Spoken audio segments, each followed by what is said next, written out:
žodžiu. Pasistačiau čia savo tokius iššūkius, bet tai įdomesnius tokius. Dar tokių nesu savo pasistatęs. Sakau, eisiu aš daug kilometrų. Ir ką?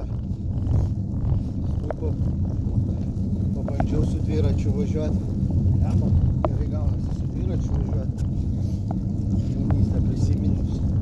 Tada pabandžiau plaukti. Lemba, ir plaukti išeina.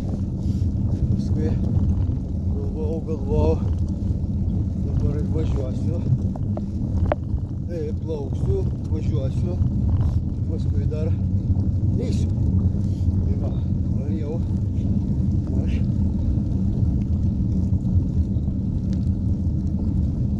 nuvažiavau jau 45 km. Jau nedaug liko.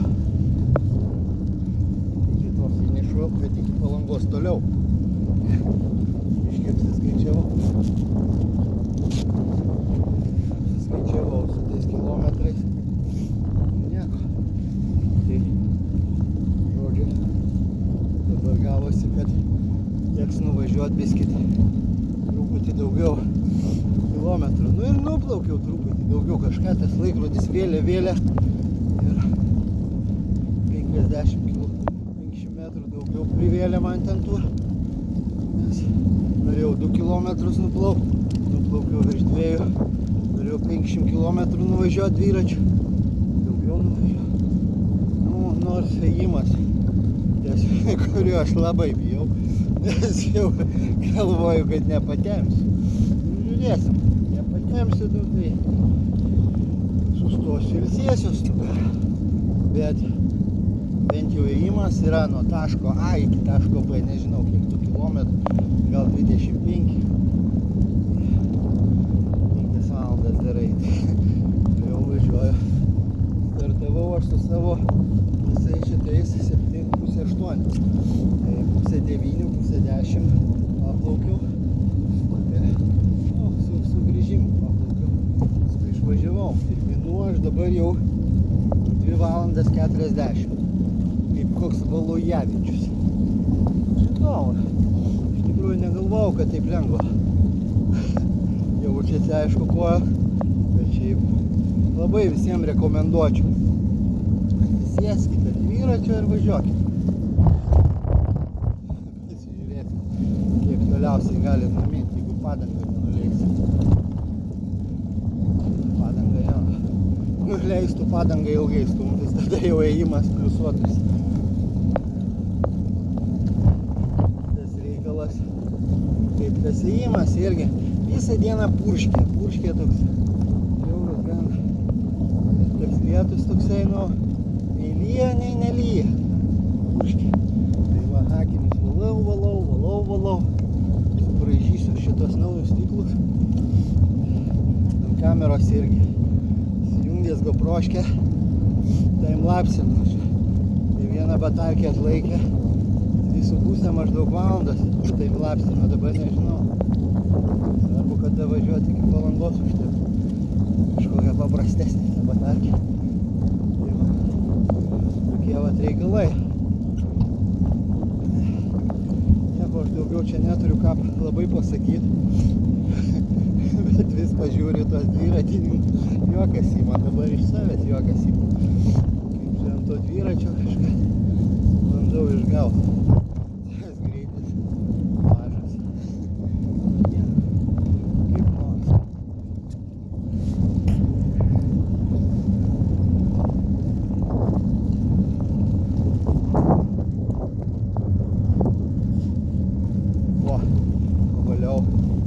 Kamera fokusuoja neaišku kur. Bandom va, nelinksimo. Fokusuoja. O tai va ir važiuojam. Važiuojam. Čia jau 4 minutės, 14 minutės, jau kem 4. Kalbu čia. Bet yra koks dalykas. Vat, labai žmonėm patarimas yra tie, kas važiuoja, kuriem labai atsibosta, pasiekit kamerą ir filmuokit, išnekėkit. Nesvarbu ką, bet kelias nerealiai trumpėja. Nu, žodžiu, kažką galvoju. Daug pirštinė su viena ranka. Nėra labai šilta, 5 laipsniai. Tai va, tai važiuoji ir kalbi ir važiuoji. Nieks čia neklauso, tik tai voverės su zuikiais. Tai, bet kelias trumpėja, tu čia kažką pasakai, paskui pasižiūrė. Nesąmonės, tai ištrini, nori neištrini, aš tai papostinu. Tegu visi juokiasi. Tam mes klaunai ir esam tokie žmonės juokia. Patiem jau taip juokinga iš viso šito reikalo, tai dar ir žmonės pajuokina. Tai žodžiu, ką aš dar galiu pasakyti. Šiandien nutikimų nebuvo, kaip praeitą kartą, kai kamerą palikau. Nu, ten geras dalykas, palikau tą kamerą. Variau jau neberūpi ten ta sveikata niekas. Varai ir tiek. Svarbu tą kamerą atgal. Paskui žiūrė visą laiką. O blemba, jau man taip sunku, bet prisimenu vis kaip tą kamerą važiavau pasiimt. Tai ten neįgalvoju tą sunkumą.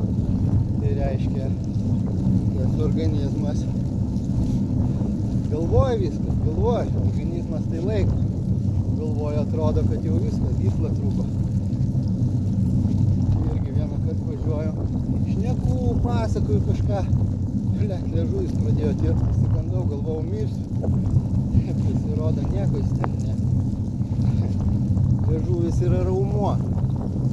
Ir irgi, jeigu tu pusę metų nieko nešneki, o paskui pradedi šnekėti, tai jisai pavargsta, tavo raumuo pradeda tirti. Tai nereiškia, kad jau tavo insultas, infarktas. Tai nieko. Čia reiškia, kad tu tiesiog nelavini to savo liežuvį, nešneki. Buvo tokia knygutė rumunum berods rašytojo Mirčas Intabriaunus. Tai parašė jis tokį apsakymą apie Demosteną. Tai tas Demostenas buvo graikų, kaip pasakyti, pamiršau tą žodį, kai žmogus šneka numasė. Kažkoks žodis, gal užrašys, paskui apačioje įjungti. Žodžiu, tai kad šlavint savo balsą, eidavo prie jūros, prisikimšdavo burną akmenų ir rėkdavo prieš jūrą. Šlavint tą balsą. Jisai buvo vaikiškas. Vidutinio mokyklinio amžiaus. Skirtas vidutinio mokyklinio amžiaus tas knygutė. Bet paskaityčiau aš ją vėl, nes reiktų jau prisiminti. Daug informacijos turi ir kai kurie informacija jau jinai užsiglūdina. Kažkur pasislepia jau net gaminy gerai. Kuo toliau, tuo sunkiau atgaminyti, reikia pasikartoti. Pasikartoja viskas gerai. Va, jau 8 minutės.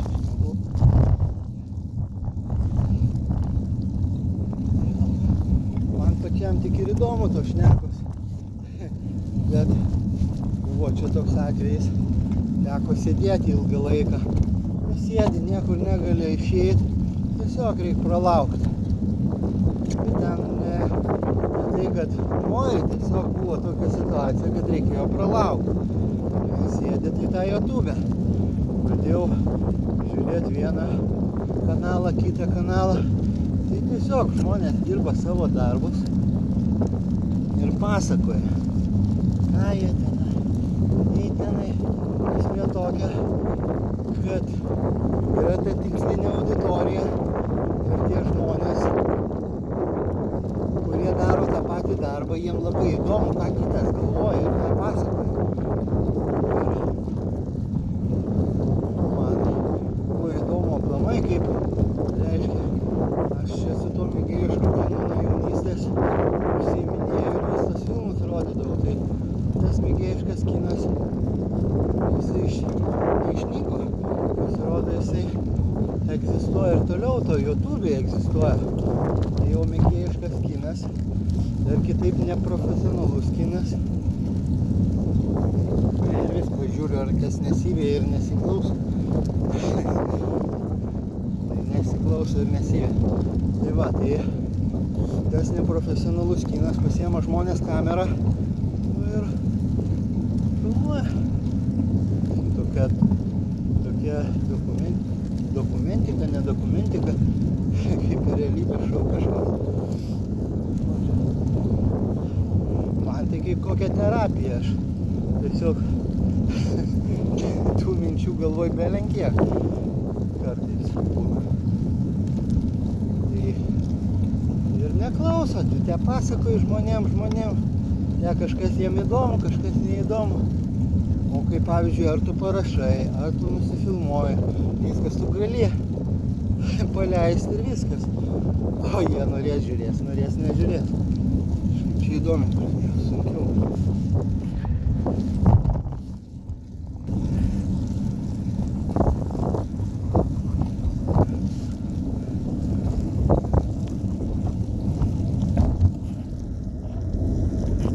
Gražiai atrodo iš kelių.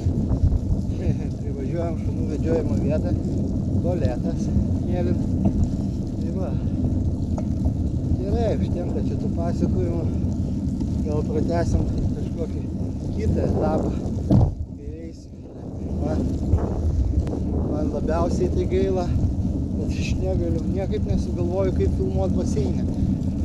Jeigu kas bandė ar žino, tai papasakokit. Įdomu būtų. Įdomu būtų plaukimą filmuoti. Dėl to įdomu. Tų žmonių tai aš nefilmuočiau. Dangstyčiau kaip nors, bet pats tas efektas, kaip tu plauki ir ką tu matai. Dabar tu jau baigsiu čia tą savo pasaką.